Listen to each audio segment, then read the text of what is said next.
అమావాస్య కావడంతో గుప్తకు కూడా కనిపించని ఆరు అలా గార్డెన్లో కూర్చొని ఉంటుంది.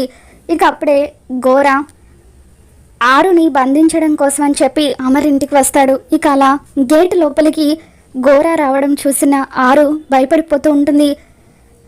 గోరా వాసన చూస్తూ ఆత్మ అని చెప్పి ఆరు దగ్గరికి వచ్చి అలా కాస్త దూరాన నిలబడి ఒక నిమ్మకాయని చేత్తో పట్టుకొని ఏవో మంత్రాలు చదువుతూ ఉంటాడు.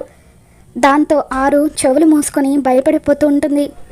తర్వాత గోరా, ఇప్పుడు నువ్వు నా నుండి ఎలా తప్పించుకుంటావో నేను చూస్తాను అంటూ మంత్రించిన ఆ నిమ్మకాయని ఆరు వైపు విసురుతాడు. ఆరు ఆ నిమ్మకాయ నుండి తప్పించుకోవడానికి ఇంట్లోకి పరిగెడుతూ ఉంటుంది. ఇక అలా ఆరు పరిగెడుతూ ఉంటే నిమ్మకాయ ఆరు వెనకాలే వెళ్తూ ఉంటుంది. గోరా వికృతంగా నవ్వుతూ ఆ నిమ్మకాయ వెనకాల నడుచుకుంటూ ఇంట్లోకి వస్తూ ఉంటాడు. ఇక ఆరు భయంతో మెట్ల దగ్గర దాక్కుంటుంది. గట్టిగా కళ్ళు మూసుకొని అలా భయంగా బిక్కుబిక్కుమంటూ మెట్ల దగ్గర దాక్కుని ఉంటుంది. సరిగ్గా నిమ్మకాయ ఆరు దగ్గరికి వస్తూ ఉండగా అమర్ నిమ్మకాయకు తన కాలిని అడ్డుగా పెడతాడు. ఇక ఆ తర్వాత గన్ తీసుకొని గోరాకి గురి పెడుతూ ఉంటాడు. మొత్తానికి అలా అమర్ అయితే ఆరుని కాపాడుతాడు. మరి ఈ వీడియో మీకు నచ్చినట్లయితే తప్పకుండా లైక్ చేయండి.